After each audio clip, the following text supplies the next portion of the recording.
지들이 세상의 중심이라고 생각하는 나라 중국. 중국은 저런 말도 안 되는 생각을 진지하게 하고 있다 보니 과거의 영광을 재현하겠다라면서 난리 부르스를 떨고 있는데요. 그 일환으로 21세기 실크로드를 만든다면서 1대1로 계획을 시작했죠. 처음 말만 들었을 때는 상당히 괜찮은 계획이었고 많은 국가들이 1대1로에 참가했습니다. 그러나 코로나19 발생 이후 1대1로는 난관을 맞이하죠. 먼저 전 세계가 문짝을 잠그면서 1대1로의 필요성이 사라졌습니다. 코로나19의 충격에서 회복되며 괜찮아지나 싶었지만 1대1로 사업 때문에 해외에 머물던 중국 놈들이 민폐를 저지르면서 1대1로 반대 시위가 벌어지고 있다고 하죠. 심지어 중국 업체가 맡아서 건설한 인프라 시설은 무너지게 생겼고 이로 인해 1대1로 사업은 위기라고 하는데, 자 그럼 오늘의 1급 비밀, 이 좋은 걸 왜 안 한다는 거냐 해. 코로나 이후 1대1로 사업은 어떻게 됐을까 편, 지금 바로 시작합니다. 지난 2013년 중국은 아주 야심찬 계획을 하나 발표했죠. 21세기 실크로드를 만들고 경제 무역 합작의 확대를 이루겠다라는 계획, 바로 1대1로. 시진핑이 중앙아시아 동남아시아 순방에서 처음 제시하면서 1대1로 사업은 많은 주목을 받았습니다. 중국이 제안한 것이다 보니 뭔가 좀 찝찝한 기분이 들긴 했지만 1대1로라는 계획 자체는 아주 매력적이었는데요. 성공만 하면 참여한 국가에 엄청난 이득이 돌아오는 건 확실했으니까. 실제로 1대1로 사업이 성공할 경우 탄생하는 시장의 크기는 어마무시했습니다. 시장에 포함된 인구만 해도 약 44억 명이었고 GDP 규모는 약 21조 달러, 하나로 약 2경 7,550조 원. 2022년 기준 우리나라의 GDP가 약 2,150조 6천억 원이라고 하거든요. 그러니까 1대1로가 성공했을 때의 시장 규모가 약 13배 크다는 거지. 게다가 중국은 신용이 낮은 국가에도 크게 따지는 것 없이 돈을 빌려줬습니다. 이로 인해 1대1로 사업 발표 이후 많은 국가들이 1대1로에 참여했고 중국의 투자를 받아 인프라 시설을 건설했죠. 자자, 날마다 오는 기회가 아니다 해. 지금 1대1로에 참여하면 묻지도 따지지도 않고 돈을 빌려준다 해. 진짜? 근데 아무래도 중국은 좀 믿기 힘든데. 그게 무슨 소리냐 해. 나는 신용 빼면 시체인 국가다 해. 1대1로는 일생일대의 기회다 해.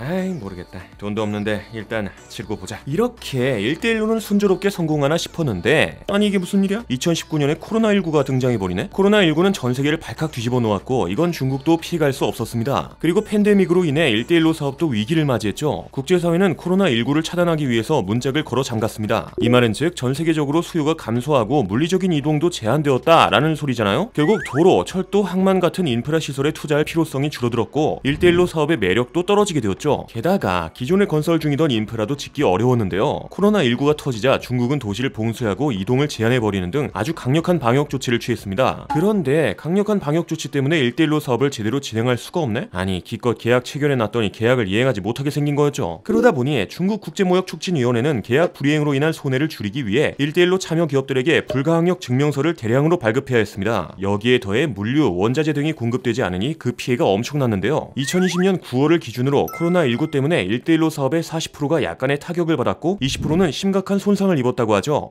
그래도 이제는 다 해결된 거 아니야? 이제는 코로나19 충격에서 거의 회복되었잖아 라고 생각하고 계신 분이 많으실 텐데요. 중국의 1대1로 사업도 회복하는 듯한 움직임을 보이고 있긴 하니까. 실제로 중국의 1대1로 연성국가에 대한 수출입 규모가 증가했습니다. 여기서 말씀드린 연성국가란 쉽게 말해 1대1로를 함께 추진하는 중국의 주변 국가를 말하죠. 2022년을 기준으로 중국의 연성국가들과의 교역액은 약 2조 109억 달러, 하나로 약 2,640조 5,600억 원. 이건 2021년보다 19.4% 증가한 수치라고 합니다. 이것만 놓고 보면 코로나19로 번 손해는 해결되고 있다라고 볼 수 있잖아요. 그러나 코로나19는 중국을 믿어도 되나 하는 고민을 하던 국가들이 역시 중국은 믿을 놈이 못 된다 라는 생각을 하게 만들었습니다. 왜냐? 중국이 부채를 갚지 못한 1대1로 참여국가의 인프라시설 운영권을 가져갔기 때문이죠. 여러분도 아시다시피 코로나19는 전 세계 경제를 휘청이게 했습니다. 많은 국가들이 이때 경제 위기에 처했는데 1대1로에 참여한 개발도상국들은 중국에 많은 빚까지 지고 있었죠. 세계은행에 따르면 2022년까지 최빈국 74개국이 갚아야 하는 빚이 350억 달러, 하나로 약 46조 원이라고 하거든요. 그런데 여기서 40% 이상이 중국이 상환해야 하는 부채야. 얼마 되지 않아 보이는 금액이지만 가난한 나라가 갚기는 어려운 금액이었습니다. 이런 문제는 1대1로에 참여한 다른 국가들도 마찬가지였는데 중국이 이런 기회를 가만히 둘 리가 없지. 만약 중국의 돈을 갚지 못한다? 그러면 이전 영상들에서 살펴봤던 것처럼 바로 인프라 시설 운영권을 꿀꺽 삼켜버린단 거야. 이런 모습을 지켜본 사람들은 중국에 대한 불신이 온몸에 넘쳐 흐르게 되는데요. 더 큰 문제는 중국인들이 1대1로 참가국에서 온갖 민폐를 저지르고 다닌단 거야. 결국 중국을 너무 싫어한 나머지 1대1로 반대 시위까지 벌어지기도 했죠. 그 대표적인 국가가 바로 파키스탄. 먼저 파키스탄과 중국은 2013년부터 중국 신장 위구르 자치구의 카슈가르에서 파키스탄의 과다르에 있는 항구까지 약 2,800km에 이르는 이른바 중국 파키스탄 경제 회랑을 짓기 시작했죠. 근데 아니나 다를까 중국은 중국하기 시작해. 일단 2015년 말부터 2059년까지 과다르항 운영권을 넘겨받았죠. 과다르 지역 주민들은 이때부터 중국과 몇 차례 충돌했는데요. 코로나19 이후 주민들은 도저히 참을 수가 없게 됩니다. 왜냐? 중국 놈들이 과다르 주변 바다에서 불법으로 조업을 하고 싸우고 있었기 때문이죠. 과다르는 해안 지역인 만큼 어업에 의존하는 주민들이 많이 있었는데 안 그래도 코로나19 때문에 힘든 상황에서 중국 놈들이 물고기를 싹 다 쓸어가 버린다? 이건 도저히 참을 수가 없지. 게다가 2020년에는 파키스탄 정부가 중국인들을 보호하겠다라면서 20km 길이의 철책과 검문소까지 설치했습니다. 결국 과다르 주민들은 제대로 빡칠 대로 빡쳐버렸고 2021년 8월 과다르의 도로를 점거하고 대대적인 시위를 벌였죠. 야, 이 새끼들아! 적당히 해야지, 적당히!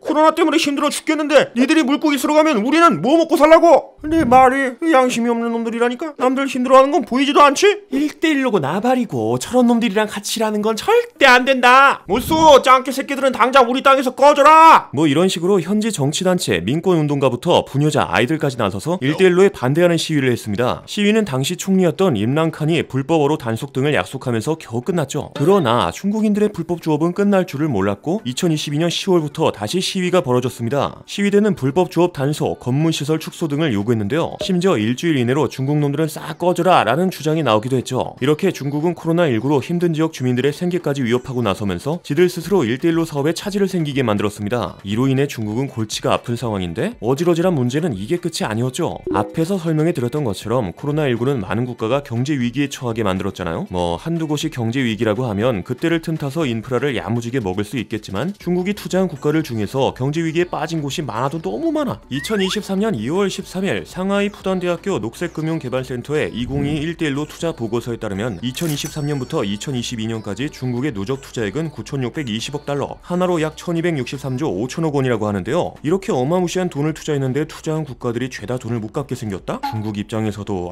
이건 좀이라는 말이 나올 수밖에 없는 거지. 그러다 보니 중국은 투자 방식을 바꾸게 되었죠. 여기에 투자하는 건 좀 위험한 것 같은데 라는 생각이 들면 투자를 안 하면서 최대한 리스크를 관리하기 시작했습니다. 먼저 1대1로의 투자 방법에는 인프라 같은 시설을 건설하는 건설 계약과 중국 기업이 독자적인 프로젝트를 진행하는 직접 투자가 있는데요. 중국은 재정난이 계속되고 있는 아프리카와 서아시아 국가에 대한 투자를 줄였죠. 2021년을 기준으로 중국은 서아시아의 전체 건설 투자의 30%, 직접 투자의 10.2%를 쏟아부었습니다. 그러나 2022년의 건설 투자는 전체의 8.9%, 직접 투자는 3.9%까지 떨어졌죠. 그리고 이건 아프리카 지역도 마찬가지야. 2021년 중국이 사하라 이남 아프리카에 투입한 건설 투자는 전체의 16.6%, 직접 투자는 무려 42.5%였는데요. 2022년에는 건설 투자 12.7%까지 떨어졌고 직접 투자는 9.1%까지 떡떡 떡락을 해버렸습니다. 이렇게 중국은 더 이상 아무 국가에나 돈을 빌려주지 않고 있다고 합니다. 그러면 중국이 위기에 잘 대처하고 있다는 소리 아냐? 라고 생각하고 계신 분이 많으실 텐데요. 그러나 중국의 빠른 대처에도 1대1로 사업은 앞으로도 순탄치 않을 거라고 하죠. 아니 1대1로 사업의 일환으로 건설한 시설들이 무너지게 생겼다는 겁니다. 도대체 이게 무슨 소리인가 하고 살펴봤더니 오마이갓, 에콰도르의 코카코도 수력발전소의 댐에서 최근 수천 개의 균열이 확인되었단 거야. 먼저 에콰도르는 2010년부터 2016년까지 27억 달러, 하나로 약 3조 5,400억 원을 투자해서 수력발전소를 지었는데요. 이 중에서 85%가 중국 개발은행에서 빌린 돈이었습니다. 심지어 댐을 짓는 것도 중국 국영기업 중국수전이 맡았고 노동자도 중국인 노동자를 썼죠. 이 말은 즉 수력발전소가 메이드 인 차이나라는 소리입니다. 그러다 보니 댐뿐만 아니라 다른 곳에도 문제가 넘쳤죠. 수력발전소에 설치한 8개의 철제 터빈에서 발견된 균열만 무려 17,000개. 이것이 중국산이다 라는 걸 제대로 보여주고 있는 거지. 그런데 이게 진짜 심각한 이유는 1대1로에 참가한 다른 국가의 인프라도 싹 다 중국에서 지었기 때문입니다. 그러니까 다른 국가도 기껏 돈 들여서 지어놓은 것들이 무너질 수 있다는 뜻인데 실제로 비슷한 문제를 겪는 국가들이 있었죠. 2022년에 파키스탄도 중국 업체가 완공한 닐룸 젤룸 수력발전소의 터빈에 물을 공급하는 터널에서 균열이 발견되었습니다. 이로 인해 파키스탄은 발전소 가동을 중단하고 매달 4,400만 달러, 하나로 약 576억 8,500만 원의 돈을 추가로 부담해야 했죠. 이렇게 시간이 가면 갈수록 중국의 1대1로 사업은 엄청난 문제들이 쏟아져 나오고 있는데요. 과연 중국이 이런 문제를 해결하고 1대1로 사업을 성공적으로 끝마칠 수 있을지 지켜봐야 할 것 같네요. 자, 그럼 역시 중국은 믿을 게 못 된다는 걸 느끼면서 오늘의 1급 비밀 마치도록 하겠습니다. 다음에 또 다른 이야기를 담은 서류 1급 비밀 파일을 들고 다시 찾아오도록 하겠습니다. 감사합니다.